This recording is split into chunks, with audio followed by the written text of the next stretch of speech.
Noon versus Ngayon!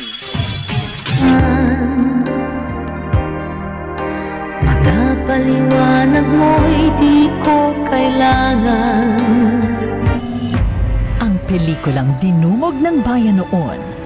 Bastos! Ang luwag-luwag ng dinadaanan, ng babangga pa kayo? Hindi. Alam mo, kasi ikaw, hindi ka tumitingin sa dinadaanan mo eh. Parara ka.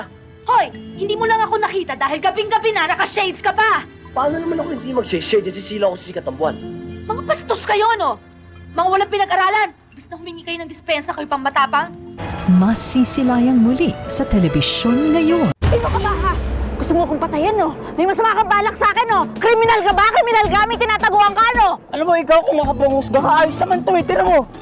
Oh, ayos na oh. Gagana pa yan. Gustahan tayo. Tandaan ko yung mukha mo. Sa pinakamalaking TV adaptation ng taon. Maging sino ka man. Monique, isang mahusay na artist na may paninindigan.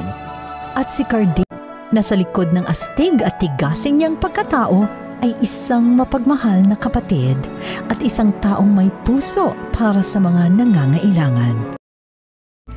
Ang sanggang dikit ni Carding, kaibigang maaasahan at saksi sa buong buhay ni Carding. If nila ay hindi mahalaga, mahal kita mag-inom.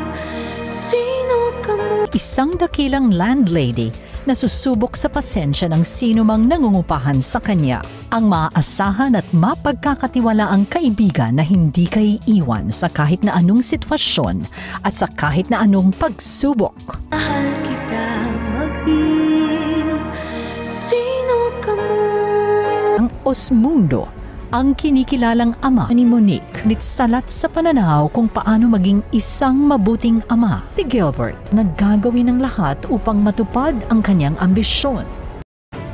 Ang ina ni Monique, si Alex, ang tapat na kanang kamay ni Gilbert, ang hari ng Maynila, naggagawin ng lahat para mapabagsak si Carding. Mahal kita mag-inom.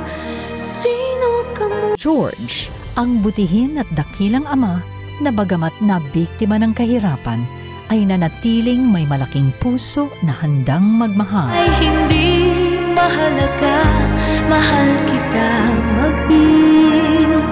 Sino ka mo?